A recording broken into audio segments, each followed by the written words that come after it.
A dual amp and cap setup, compression, overdrive, delay and reverb all in one on a HX Stomp. Sounds too good to be true? Not so.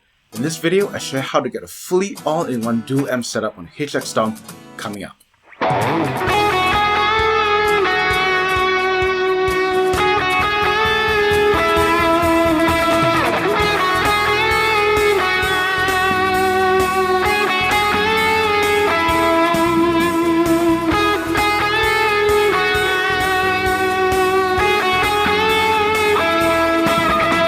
Hello and welcome to the video. If this is our first time meeting, my name is Justin and I'm all about worship guitar, helping you sound and play your best for Jesus. Please consider subscribing, hitting that bell notification button and heading over to my Buy Me a Coffee page to download these patches and more to support these videos and my ministry. If we've met before, welcome back. In my previous video, I gave reasons why a smaller HX Stomp might be a better choice over the flagship Helix. In continuation of exploring why I think HX Stomp can be a self-sufficient piece of kit requiring no extra pedals, I'll share my process in coming up with a dual amp cap setup that achieves big stereo sounds like on the flagship Helix. Full transparency, I'm making an exception with a Mosky dual switch as the only external pedal you need for full functionality, which I've linked in the description box below if you need one. And before we go on, I need to cover some limitations with this setup. Firstly, you won't be able to use all amp models for a dual amp setup on the HX Stomp. One single chip is not going to be able to accommodate two DSP hungry amp models like the Who What and the Bricks. I found that you're limited to a handful of amps like the Line 6 Litigator, Badonk, the Suit Pro and the Small Tweed. Those are plenty to work with since they cover a wide tonal palette, so don't worry about the lack of versatility. Secondly, you won't be able to use DSP heavy effects with a dual amp AIO setup. If you're a Cosmos Echo and Dynamic Hall Reverb user, you'll run out of DSP very quickly. It will boil down to which section you're willing to simplify in order to conserve DSP.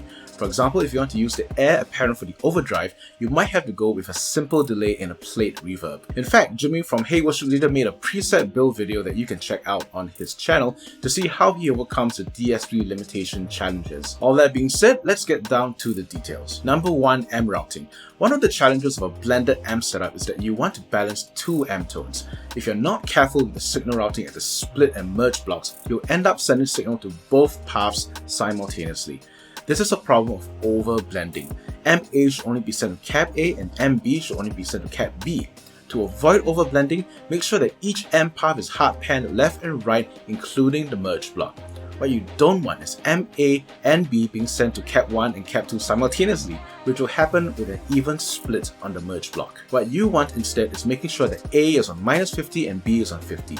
On the dual cap block with this routing, cap 1 will process amp A and cap 2 will process amp B. If you wish to flip this around, hard pan A and B the opposite way. Number 2, overdrive configuration. 2 amps, a dual cap and an EQ.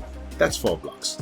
If 2 blocks are reserved for the delay and reverb, that leaves you with 2 blocks for compression and overdrive. I wanted to get 3 levels of gain: clean, overdrive and lead. Clean and overdrive can be toggled with the overdrive pedal, but between overdrive and lead, that's where we have to get a little bit creative. On a second foot switch, I set it to toggle between 2 levels of gain: a lower bass gain when the overdrive is engaged, and a higher level of gain as a stage 2. Quick note on high gain sounds: sometimes you may have to adjust the EQ settings when you push the gain up. It may be that the bass becomes a little overbearing or the treble becomes too shrill. In this patch, I've also assigned the treble cut to the same switch to toggle up a little more to compensate so that the tone is more balanced. Number 3, delay reverb configuration. By the time you reach the stage, you have 2 blocks left, one for delay and one for reverb. To get the most out of one delay and reverb, I will assign different mix values to the foot switches so I can toggle between 2 levels of ambience. To avoid tonal glitches as much as possible, I would avoid assigning parameters that need the block to recalculate, which will cause a glide in pitch. Note sync and scale are the most obvious culprits of this when you toggle different values while the block is active. At the end of the day, it all depends on what you want out of the HX Stomp. Dual amps is DSP costly but offers a complex tone that a single amp cap won't achieve, but it requires tweaking to make it work. Which brings us to today's bonus and question of the day. I've pre-dialed in 2 different dual amp setups, one with the AC Fender flavor and another with a Supro Litigator flavor. These are standalone all-in-ones for basic tone and are ready to rock out of the box. All you need is a 2-button Mosky switch and you're good to go live. I'll link all of these in the description box below, including an affiliate link for the Moscow switch and accompanying TRS cable.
Question of the day. If you're into dual amps, will you use the Stomp as an all-in-one device or integrated with a pedal board? I'd love to hear your ideas and thoughts in the comment section below. That's it from me. Thanks for watching this video. If you've gotten value out of it, like it and share it with someone who you know is interested in dual amps on HX Stomp. Until next time, I'm Justin and I'm all about worship guitar.